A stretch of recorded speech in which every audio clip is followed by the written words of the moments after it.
여러분 안녕하십니까?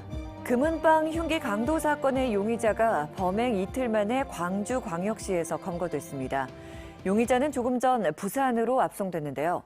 경찰은 범행 동기를 조사한 뒤에 구속영장을 신청할 예정입니다. 박준호 기자입니다. 부산진 경찰서 지하 주차장.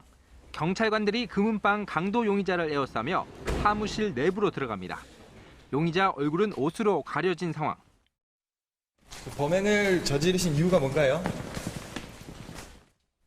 금은방 흉기 강도 사건의 용의자 28살 정모 씨가 범행 이틀 만인 오늘 낮 12시쯤 검거됐습니다. 정 씨가 검거된 곳은 광주의 한 PC방. 정 씨는 범행 직후 다른 옷으로 갈아입었고 경찰 추적을 피해 부산에서 4시간 거리인 광주에 숨어 있었던 것으로 보입니다. 정 씨는 지난 4일 부산 진구의 한 금은방에서 여성 직원을 흉기로 찌른 뒤 귀금속을 빼앗아 달아난 혐의를 받고 있습니다. 목과 배를 크게 다친 피해 여성은 현재 위독한 상태. 경찰은 정 씨를 상대로 정확한 범행 동기와 도주 경로를 조사한 뒤 구속영장을 신청할 계획입니다. MBC 뉴스 박준호입니다. 오늘 오전 9시 10분쯤 해운대구 반송로의 한 삼거리에서 좌회전을 하던 좌석버스가 길을 건너던 70대 여성을 들이받았습니다. 이 사고로 A씨가 머리를 크게 다쳐 병원으로 옮겨졌지만 1시간여 만에 숨졌습니다. 경찰은 버스의 블랙박스 화면을 확보해 사고 원인을 분석하는 등 정확한 경위를 조사하고 있습니다. 2019 한 아세안 특별 정상회의 개최를 앞두고 주한 아세안 10개 나라 대사 오찬 간담회가 오늘 부산시장 관사에서 열렸습니다. 이번 간담회는 한국과 아세안 간 협력관계 구축과 우호 증진을 위해 마련됐으며 특별 정상회의를 홍보하는 영상과 추진 경과가 발표됐습니다. 이에 앞서 어제는 한국국제교류재단 주관으로 주한 아세안 10개국 대사 초청 행사와 만찬이 열렸습니다. 부산 해상관광 케이블카 설치가 재추진되면서 찬반 논란이 일고 있는 가운데 추진위원회 측이 오늘 오후 남구 용호동에서 다른 지역의 사례와 사회적 요구를 주제로 한 세미나를 개최했습니다.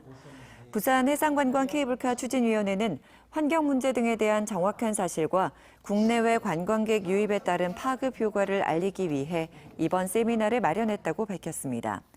광안리에서 해운대를 연결하는 부산 해상 케이블카는 민선 6기 당시 공익성 부족과 환경 파괴 등을 우려한 여론에 부딪혀 무산됐다가 올해 다시 추진되면서 논란을 빚고 있습니다. 송정해수욕장의 연안 침식이 빠르게 이뤄지면서 백사장의 폭이 지난 40년 동안 절반가량으로 줄어든 것으로 나타났습니다. 해운대구청에 따르면 올해 5월 송정해수욕장 백사장의 폭은 가장 넓은 곳이 52m, 좁은 곳은 31m로 지난 1970년대와 비교해 절반 정도가 줄었습니다. 송정해수욕장은 지난 2016년 해양수산부 연안침식 모니터링 조사에서 우려 수준인 C등급을 받기도 했습니다. 해운대구청은 이한류와 강한 태풍 등으로 모래 침식이 가속화되고 있는 것으로 보고 정부의 연안정비 사업 지정을 요청했습니다. 부산시가 금정산을 국립공원으로 지정해달라는 건의서를 환경부에 공식 제출했습니다. 환경부는 타당성 조사와 주민공청회 등을 연 뒤 국립공원위원회 심의를 거쳐 국립공원 지정 여부를 결정할 예정입니다.